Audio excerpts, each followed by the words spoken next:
Assalamu alaikum. That's better. I'm very grateful to be here. Thank you for inviting me. This beautiful place, all these smart people. Very grateful. My first trip to Istanbul. Very great to be here. My name is Scott Davison, and I teach at Morehead State University in the United States, which is in Kentucky. Do you know Kentucky? Kentucky Fried Chicken? John Ayer says I have the same beard. Do you think maybe I look the same? Maybe now? A little bit? I have difficulty teaching with my students because they don't know if I'm joking or telling serious, so I have help for them. So if I tell a joke, I use this card. This says laugh. And then if my lecture goes away or I make a mistake, I have the card that says sorry.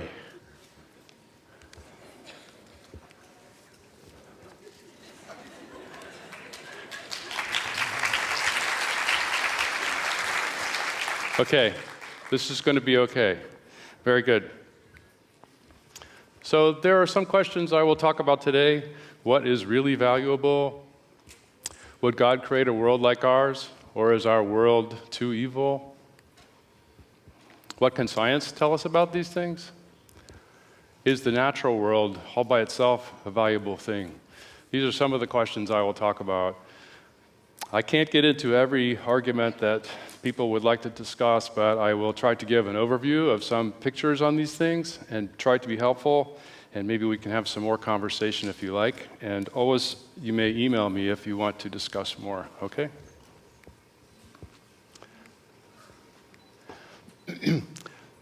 So, what do humans actually value? What do humans find valuable? What do they care about?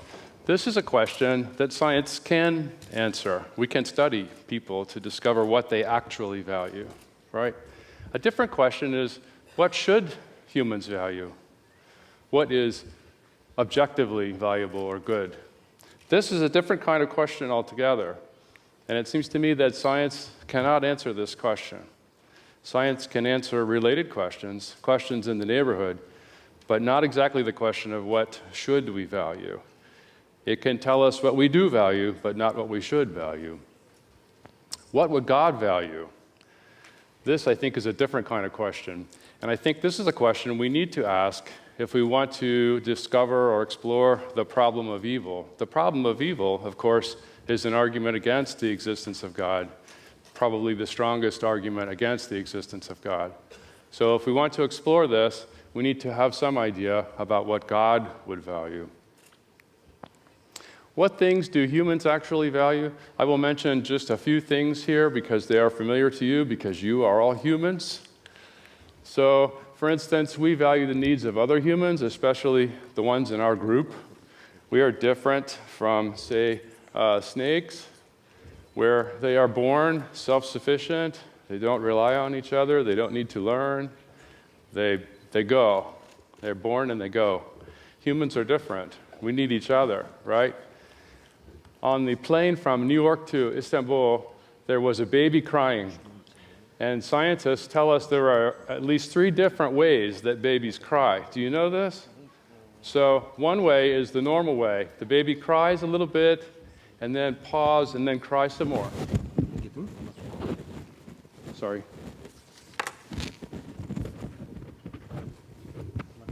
Sorry, my glasses get in the way. So the baby cries, and then pause, and then cry some more. That's the normal way. The second way is when the baby is angry. When the baby is angry, the baby cries and pause, and then cries very loud. And the baby on the airplane from New York City to Istanbul was angry, very loud. But I could tell, I have 3 children, I could tell it was angry baby, so I could put in earphones and ignore this angry baby. But the third cry is the cry of pain.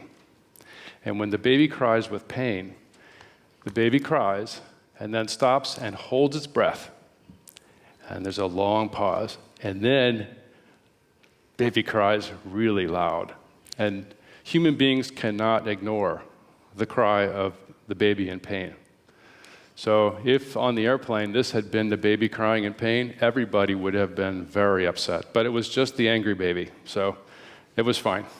Do you know what I'm talking about, parents? You hear the cry of pain, you drop everything, right? It tears your heart apart, the cry of babies in pain, right? So these are things that all humans value. We know the difference between the baby in pain and the baby that's mad.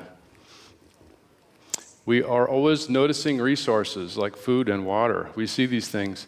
We look at the world and we classify things as being resources for us. Those are things we value. We also value things that are near to us in space and time. We don't think very far into the future. And this is a problem for global climate change, right? Because I am planning for maybe 6 months or 1 year. Global climate change is coming longer, right? I also plan for things that are near me. I don't always plan for things that are far away or people who are not close to me. So these are human beings, and these are some of the things they value. What does God value? Well, God's values are going to be different, right?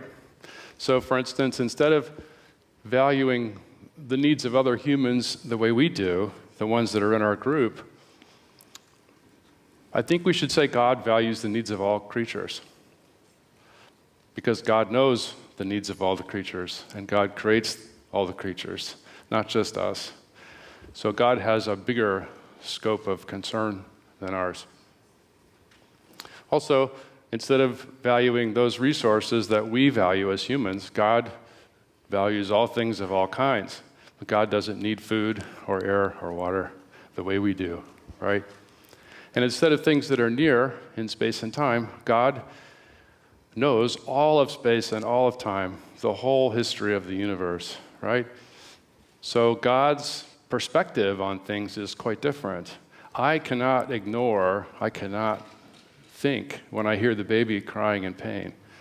I am sure that God also is moved by the baby crying in pain, but not the same way, because God knows what's coming in the future and what's happened in the past. It's different, right? God is different. Is anything objectively valuable? Is there anything that's valuable for its own sake? This is a question about value theory. I want to talk about science briefly and the limits of science, and then I want to jump into value theory for a while, and then I want to come back to science. Okay, so science is designed to explain and control the world around us, right? That's what science does. And in the last lecture, we had a very helpful description of the history of science and religion together, and when the natural science became important with medicine and technology. Although there are some areas of science that share blurry boundaries with pure theory, like mathematics and physics, scientific evidence is always connected to observation of the physical world. That's what makes it scientific. So to confirm or disconfirm a theory, you have to make an observation, do a test, right? You have to do a test. That's what makes it science. So that's a good thing about science, that you can do a test and observe and record the result. That makes science something we can share with other people. But it's also a limitation on science, because the evidence for science must be connected to our observation, our senses, right? Science can tell us how the world is, but going back to the previous point, it can't tell us how the world should be. The way the world should be is a question for ethics or value theory. So it's a limitation of science. Science is wonderful. Science does great things for us. Science helps us explain and predict the world, right? But it can't tell us how the world should be. And that's going to be important later when we talk about the problem of evil. Is anything objectively valuable? Well, continuing on about science, science can help us to decide which means to pursue in order to achieve a certain end. But it can't tell us which ends are worth pursuing. So maybe science can help us to arrange the world so that people get along better with less war and more peace. But science can't tell us that peace is better than war. Science is about the means, but not the ends, not the goals, right? Science might be able to help us discover what humans need to flourish together, but it cannot tell us how much we should value the goal of flourishing together. The goals come from somewhere else. Maybe science helps us to achieve those goals, but science can't tell us what the goals should be. We get that from someplace else. And so science can't tell us whether anything is objectively valuable or not. That is a philosophy question, and that's a value theory issue. So that's where I want to go with you into some value theory and explain how that makes a difference when we evaluate the problem of evil. There are values that go with science, and in order to practice science, you have to share these values.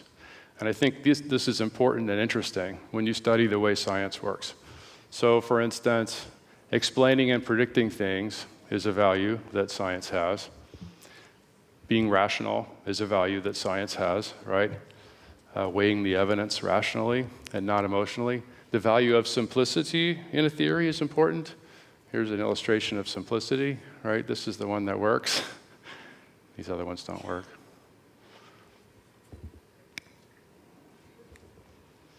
But just because there are values like that that are part of science, that doesn't show that those values are objectively grounded. It just means that the practice of science requires those values. Every practice requires some values to make it work. So even though these values are intrinsic to science, you might say we can't do science without these values, that doesn't show by itself that those values are objectively grounded. To show that a value is objectively grounded is more difficult than that. So if science can't answer this question, science really shouldn't say anything either way, right? Science should stay out of this debate about what is objectively good and bad. It should. And scientists should stay out of the debate. Some scientists are very clear about this, and they say so. We don't investigate what's valuable objectively. They say that's not what we do. And that's good. But what about the value of the physical universe itself? Is there value to the physical universe itself? The usual scientific answer, if you read the scientists who talk about this, if they say anything, they say the universe is not good, it's not bad, it just is. So it's neutral, right? Have you heard astronomers say this? It's not good, it's not bad, it just is. Here's a quote from a famous person who came up in the last lecture, Richard Dawkins. It's not exactly the same point, but it's very close. The universe we observe has precisely the properties we should expect if there is at bottom no design, no purpose, no evil, no good, nothing but blind, pitiless indifference. So he's saying the universe is just neutral, right? It just is. And I think this is a common view among scientists. But that is not a neutral view. To say that the universe is neutral is not a neutral view. It's taking a stand on the value of the universe, right? The idea that matter itself is not good or bad, it's actually a really substantive philosophical conclusion about the nature of the world. And it's one that I think is actually false. And it's not a scientific question, again, whether the universe has value objectively. Philosophers disagree very sharply about everything, of course. Making sure you're paying attention. Right? They disagree about everything, and they disagree about this quite a bit. So the view that I will defend here today is a view that most philosophers don't share, and maybe you will think it's a crazy view, and that's fine. You don't have to agree with me. But I will try to explain it clearly so that if you do disagree with me, you will understand why. Okay? If we are trying to decide whether or not our world is the sort of world that God might create, we need to explore this question. It's relevant to the problem of evil. What kind of world do we have? Do we have a world that's good? Or do we have a world that's neutral? or do we have a world that's bad, right? So we're going to dive into value theory a little bit, and we're going to jump into this area and swim around a little bit and then come back to the problem of evil, and then I will be done, okay? We can't do a complete tour of value theory. You can only do, they say, the tip of the iceberg. You know this phrase? Just the beginning, right? Just the tip of the iceberg. We will be talking about some material that I have published other places. So I have a book called The Intrinsic Value of Everything, and then a paper on the problem of evil in the Oxford Studies in Philosophy of Religion. Again, I won't try to convey all the details of those arguments, but I will be talking about some of those things as we go. Now, there is more than one way in which things could be objectively valuable. I'm going to talk about one way, but you should know there could be other ways, lots of other ways. I won't try to survey the ways. One way involves the idea of intrinsic value. I'm a fan of the idea of intrinsic value. Most philosophers, I think, are not, but I think I have a good explanation why. The idea of intrinsic value is the idea that something is good in itself, apart from the relations it has to any other things. Maybe the physical world has some degree of intrinsic value all by itself. This is the conclusion I want to defend briefly to you, and then I want to back up and say what difference would that make to the problem of evil, and what does science tell us about this, okay? There are some slides I'm going to skip because I don't have enough time to talk about all of them, okay? But I think you have access to the PPT if you want to look at this later. So there are just a few slides I'm going to go through quickly, okay?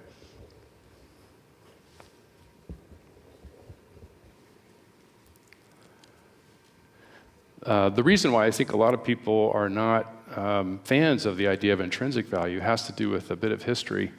You might have heard of the movement called logical positivism in Western philosophy around the beginning of the 20th century. The logical positivists said that in order to be meaningful, a statement had to be verifiable. And sometimes you will still hear scientists talk this way. If you can't test a statement, it's not meaningful, they will say. That's not true. That statement itself can't be tested. It fails its own test. So, but the influence of this movement continues, and the idea of value statements at all was something the logical positivists just threw out. They said all of ethics is meaningless. All of metaphysics is meaningless. Science is meaningful. So we still live under the ghost of this movement, I think, in science and in value theory. They are skeptical about the idea of objectivity and of value in general. They draw a sharp distinction between facts and values. Facts are verifiable, values are subjective. I think this is a mistake that we need to get over, but it's just difficult because it's so influential. So we're doing our best. Some people think that values can't be objective and that that's a scientific conclusion.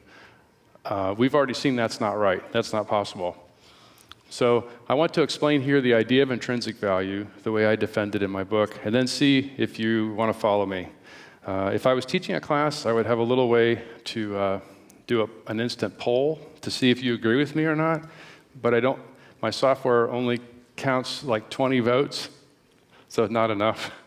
So I don't know how to take your poll. I could ask you to raise your hand, but that puts you on the spot. So what is the idea of intrinsic value? First of all, I think if you believe in God, you are committed to something that's intrinsically valuable, because God has to be intrinsically valuable. The value of God is not something instrumental. It doesn't depend on how useful God is to anybody. The value of God is intrinsic. God has the value that God has intrinsically. So I think that's one thing that we can all agree on. The next question, though, is whether there are any created things that have this kind of value. Is it a value that God can share with creatures, or is it a value that only God can possess? And that's the question that I want to turn to now. I think you know where I'm headed. This is a slide for philosophers. People talk about different objects that can be the bearers of intrinsic value, but I'm not going to talk about that. There are other kinds of value that we should distinguish from intrinsic value, just to be clear. So, for instance, intrinsic value is not the same as instrumental value. Instrumental value is the value of a thing to be able to accomplish something. So suppose I have two knives, and one of them is sharp, and the other one is dull. The sharp knife has more instrumental value because I can use it to cut things, and the dull knife doesn't work. So that's one kind of value that's different from intrinsic value, the value of instruments. Also, there is the idea of economic value. Here are two paintings. One is the original self-portrait of Rembrandt, and the other is a forgery, a fake. I think the one on the right is the original, but I don't remember. One of them is fake. But the one that's original has economic value that the fake does not, right? So if the experts agree this is the fake one is not worth millions of dollars, but the original one is, right? So there's economic value. That's not the same as intrinsic value. And there's also sentimental value. Here's a picture of a man who collects string. He winds the string into a big ball. He cares about the ball of string. It's the world's largest ball of string. He likes it so much, he built a roof over it. See this? He's got a shelter for the ball of string. It has sentimental value for him. He has feelings for the string. Does that make the string intrinsically valuable? No, it just means he likes it, right? He's a strange man. He's the string guy. He just collects the balls of string. So there are at least these different kinds of value. The intrinsic properties of a thing, I want to define intrinsic value, are the properties that it has all by itself, apart from relationships it has to other things. So this statue here, a famous statue of the thinker, has the following intrinsic properties: being made of bronze, being shaped like a man, being inflexible. Those are intrinsic. If we had a machine that could duplicate things, like a copy machine for objects, and we put the statue in there and ran it through, we would have two statues, and they would have exactly the same intrinsic properties. They would have all those internal properties in common. By contrast, the extrinsic properties are the properties the statue has only because it's related to other things. They aren't properties that it has in itself. If I run the statue through the copy machine, these are going to have different extrinsic properties because they're going to stand in different relationships to other things. One will be the original, one will be the copy, one will be over here, one will be over there. And so they will have different extrinsic properties. Being heavy, having been sculpted by the artist Rodin, being located in France, being rare and important, these are all extrinsic properties of that statue. So those are not internal to the statue. Not every intrinsic property is essential to the statue. For instance, the property of being made of bronze is intrinsic and essential to that statue. But the property of having this little piece right here, see that little piece? If that broke off, if somebody damaged the statue, it would still be the same statue, right? So not everything that's intrinsic is essential. It looks like the intrinsic value of something can vary then. It varies by degrees. The intrinsic value is not essential to it. It could change over time. This is a picture of a mosquito that I found on my office window. And he is now dead. But the day before, he was alive, flying around. So he had more intrinsic value yesterday when he was alive than he does now. He's lost intrinsic properties. His body doesn't function any longer. He's become a dead mosquito, right? This is a statue of Victory. You know this, Nike? The winged Victory in Athens. It used to have a head, right? I think it was more intrinsically valuable when it had a head. It might have other properties that are better because it lost its head, but I think intrinsically it makes sense to say it would be better with its head. This is a fertilized egg. This is a photograph, not my photograph. But I have 3 children, so maybe once one of my children was a fertilized egg. I'm not sure. But the intrinsic value of a person changes over time, right? So you acquire new value as you develop your capacities, and then you lose them. So if I want to define intrinsic value, it's something like Being intrinsically valuable is having intrinsic properties that would provide a reason to value something for its own sake. It would provide a reason, a ground, a basis, an objective reason. So I want to say that it's intrinsically valuable if and only if it would be valued for its own sake on the basis of its intrinsic properties by a fully formed, properly functioning person. And I want to explain these two pieces of what it is to be a good valuer so you can see where I'm going with this.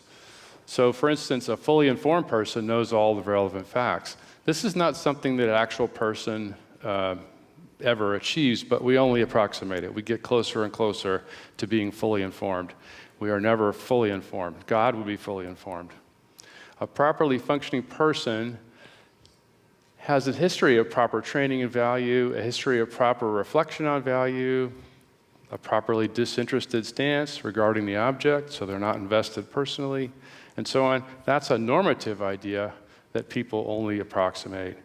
So we are not perfect valuers, but we have the idea of what a good valuer would value if they were fully informed and properly functioning.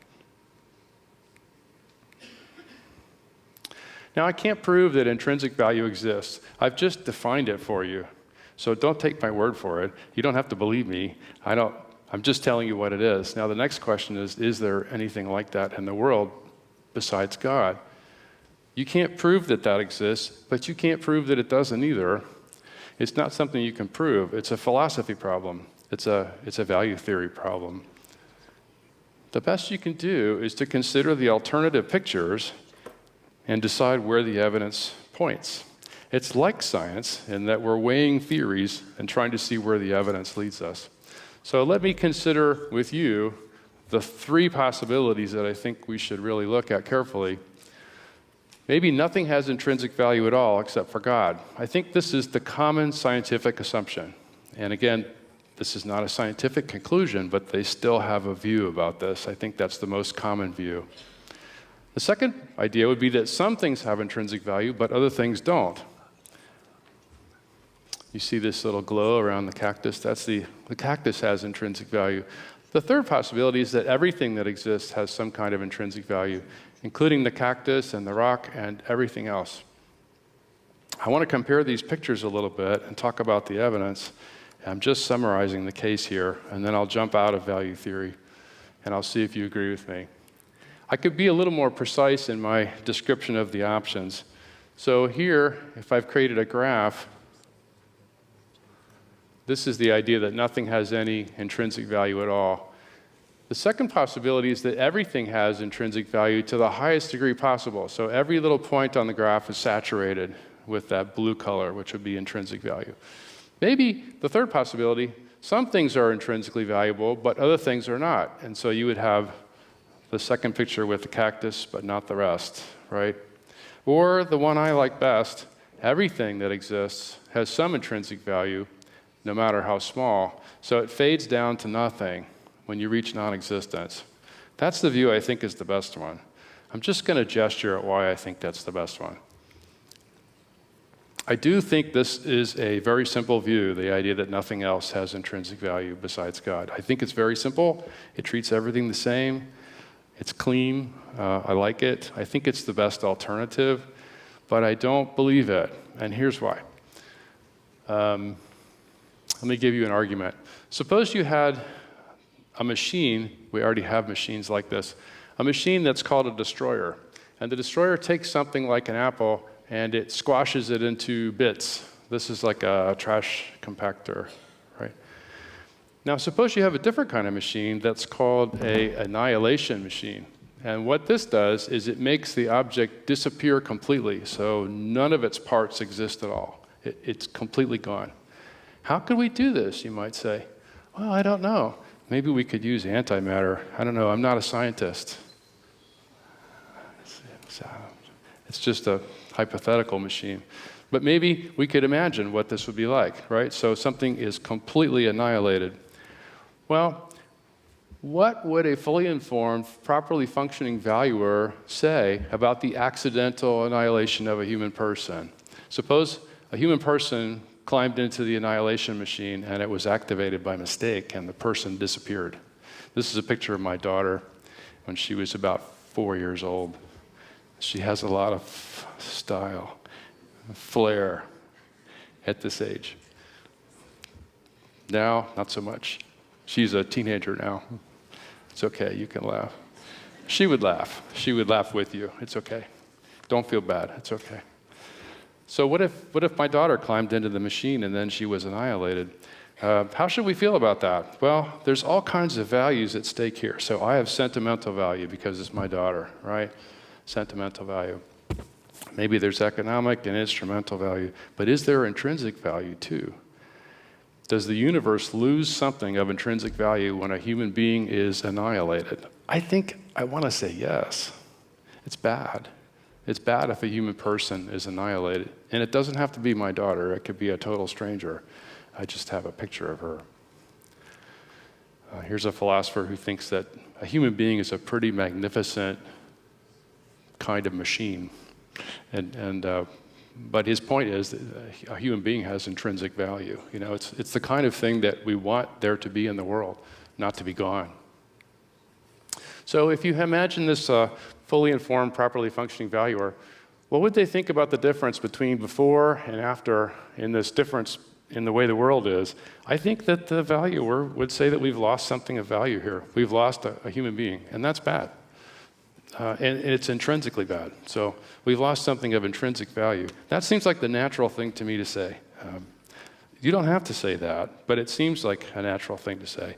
And so for me, that's a reason to say that this first view is false. Now there's more to say here, but like I said, I'm just summarizing the tip of the iceberg. What about the idea that everything is valuable to the highest degree possible? Well, once you have degrees, like the mosquito, there's no way you would think that everything has the highest degree because things go up and down. So you can't go there. What about the idea that some things have it and other things don't? That's the third possibility. This view raises a problem I like to call the cutoff question. Where do you cut off the intrinsic value? Where does it stop? Right? If some things have it, other things don't, where does it go? Where does it end?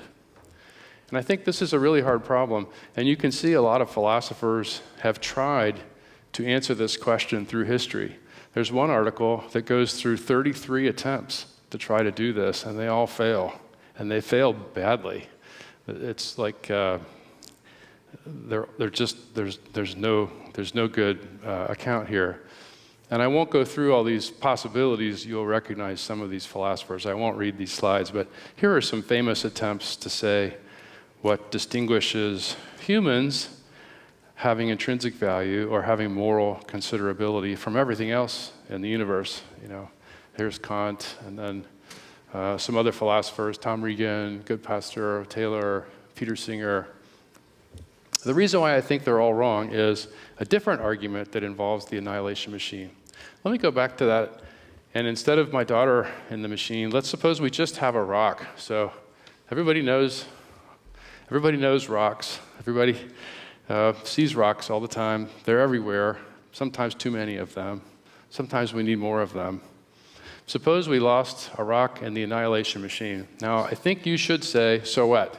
It's just a rock, right? Probably. But let me push you a little bit. Would a properly functioning, fully informed valuer regard the annihilation of the rock, in this case, as the same as the annihilation of nothing? Would you have exactly the same reaction? I don't think that makes any sense. I think if you are fully informed and properly functioning, you have to be tracking the fact that there is one less rock in the universe now. And you might say, who cares about the rock? I understand.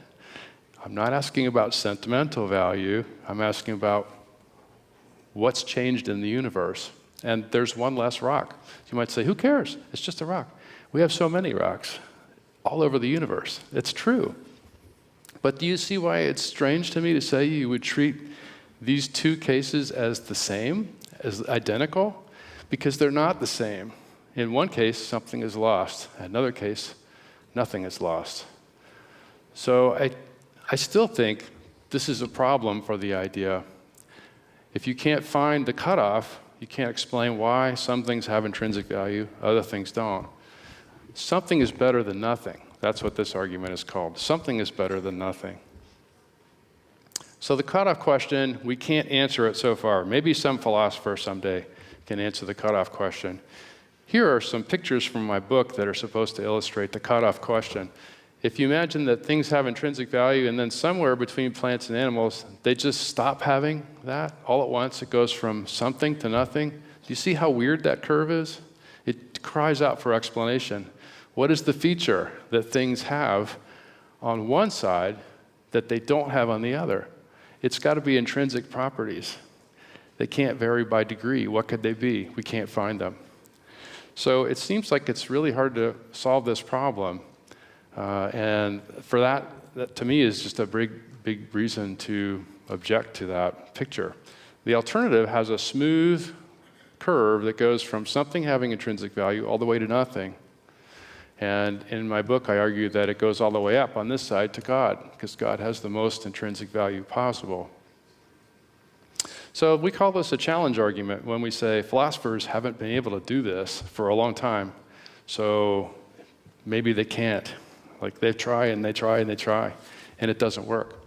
So I think we might say, maybe we'll never be able to answer this question. And that seems to be probably the right thing to say.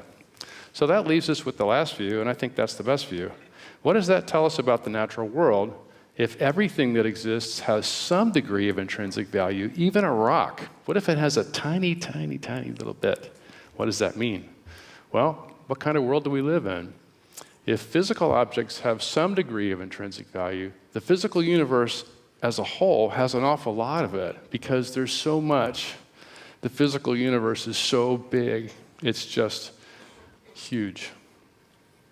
If God values everything that is objectively valuable, then God might value the physical universe all by itself, even if it doesn't contain living things or human beings. The value that it has by itself might be a reason for God to care about it. So usually the problem of evil says God would only care about sentient creatures who have feelings like us and maybe animals. I think this is probably a mistake. The experiences of creatures like us may not be the only thing that's important in the world. Here's a philosopher who tries to argue exactly the opposite way than me. His name is Nicholas Everett. And he says if God had created the world with human beings in mind, the universe would look quite different. Humans should have appeared early in the history of the universe. The universe should be scaled in human size, as it looks like in Genesis. The world seems fairly small. But instead, it doesn't look like that at all. If human beings have appeared only recently in the history of the universe, right? The universe is very old. Most of the universe is hostile to human life, so it's not a good place for humans to live. He gives us some great statistics here. For more than 99.999% of the time, there have been no humans. Most life forms are microscopic, you can't even see. The most distant star is very far. Very far. And there are roughly very many stars, right? So the universe is very big. And he says that's not what we would expect. But if the physical universe has some degree of intrinsic value, like I tried to persuade you it does, maybe we shouldn't be surprised that it's so large and so big. Maybe that's pleasing to God, just because of the kind of thing it is. Maybe it was a mistake to assume that humans are the center of creation. And not everybody assumes this, of course. Not everybody assumes that humans are the center. So, now I'm ready to summarize what I've just tried to explain. The best evidence against the existence of God would be the problem of evil. But to develop that argument, that problem of evil, you have to say something about what God would value, because you have to predict what kind of world you would see. In order to disconfirm the theory that God exists, you have to say, here's what God would do. And then he didn't do that. So you have to have some idea of what God would value. If something is objectively valuable, though, God would value it, whether or not we do. If a rock has intrinsic value, God would value it, whether or not we do. But science can't tell us whether or not anything is objectively valuable. So science reaches a limit here. It can't help us answer this question. We have to go to value theory. We have to go to philosophy. Philosophically, there's some evidence for the conclusion that the physical world is intrinsically valuable instead of neutral. I gave you some arguments. You may not like them. They may seem silly. That's okay. That's the tip of the iceberg, right? Just show you a little bit. There is some evidence. So if that's true, God might have reasons for making a world like ours that don't involve living creatures at all. It might be delightful to God to have a vast physical universe like ours. So what that means is that science can only provide very limited help in assessing the evidence for or against the existence of God. We have to go beyond science into value theory and other things to try to decide whether those arguments are good or bad. That's my conclusion.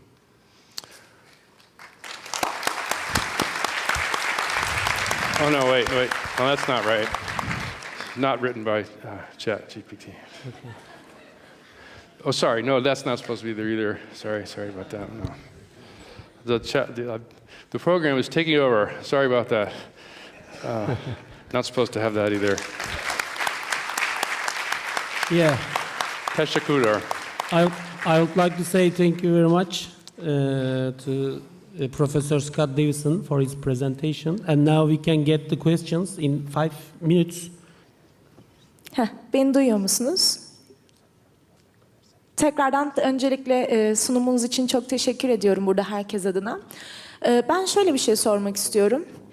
Şimdi değer kavramı aslında bilinçli olan bir varlık tarafından bilinçli veya bilinçsiz olan varlıklara karşı atfedilen bir şey. Siz buna değer verici olarak bahsettiniz. Peki şöyle bir düşünce deneyi yaparsak, insan birden yok olsa, yeryüzünde bir tane bile bilinç kalmasa bile her şeyin yine içsel bir değeri olabilir. Çünkü Tanrı var. Tanrı da bilinçlidir. Peki şöyle bir düşünce deneyi yapalım. Evrende bütün varlık var olmaya devam etsin ancak Tanrı da dahil bilinçli olan her şey yok olsun. Böyle bir durumda yine içsel değerden bahsedebilir miyiz? Teşekkür ederim.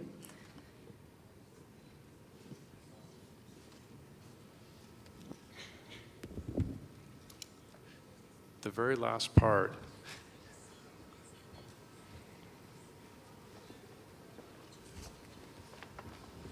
Yes. Yes. Yes. Yes. Now I understand. Thank you. Yes. So the question is, if you take all of the conscious creatures away from the universe and you take God out of the universe too, so all you have left are the non-conscious creatures and the material things in the universe. So there is nobody to value things in the universe anymore. So there's no God, no people. Can you have value if there is nobody to do the valuing? That's the question. Yes, I think this is a great question. And it really helps to isolate the idea of intrinsic value. So this is good. I think...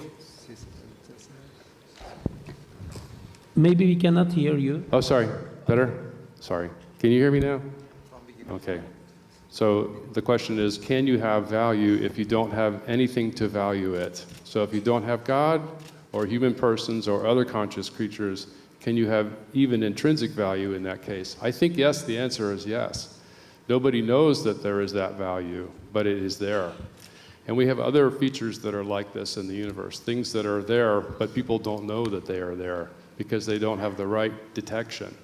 So we discovered the existence of background radiation, for instance, from the Big Bang. It was there for forever, but we didn't know until we learned how to detect it. So in the case of intrinsic value, I think we can have intrinsic value even if nobody detects it. It's the kind of thing that would exist even if nobody were there to value it. Now, if you say, I think there must be a valuer for there to be any value, I think you are influenced by the positivists here. And I think we should talk some more. So I think that some kinds of value are like this, but not all of them. So that's my answer. But I really love the question. Thank you.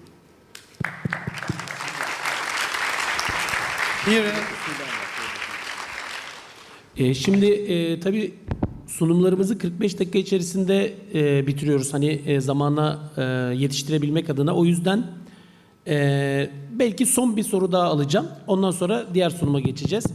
Buyurunuz. Mikrofon bende yalnız.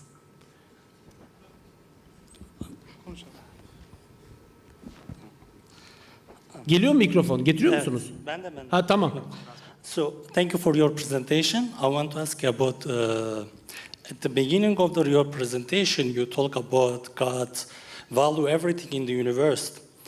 But how do we know God value everything in universe? Because the description of God and the way we know about the God, it's the holy books. And the God itself doesn't care about all the creatures at all. In Hebrew Bible, for example, he cares about just one tribe of the people. He doesn't care about anything. So how do we really know God care about everything? Or we assume God actually should care about everything. That's kind of, there is a gap between our understanding of a God and what God described himself in the book. Thank you. Yes, good question. Thank you. Yes, so what we say about God does depend on where we get this information about what God is like, right? So are we trusting a scripture here, or a holy account? You know, in the Hebrew scriptures, when they describe God creating the world, God says it's good, and then it's very good. In the Christian scriptures, Jesus says, you know, the hairs of your head are numbered, and no sparrow falls to the ground without God noticing, but the sparrows still fall, they still die, you know. So this is a really good question. The argument I gave shows that if God is a perfect valuer, and everything has some degree of intrinsic value, then God must value it to some degree. But the premise you maybe don't like about that argument is the second one, that I say everything has some kind of intrinsic value. So I think I can't prove that God values every single thing, right? I think it's just the picture that makes the most sense, but I understand why a reasonable person might disagree with me about this and say God cares for these things but not those things. And for the problem of evil, the question is something like you raised: why does God care about these people and not those people? Why does he let these bad things happen, right? And so I think the answer to that takes us into a different question about why God might create a world like ours that is very big and full of intrinsic value, but also full of suffering and death. And that is a different lecture for a different day. But I do like the question. Thank you.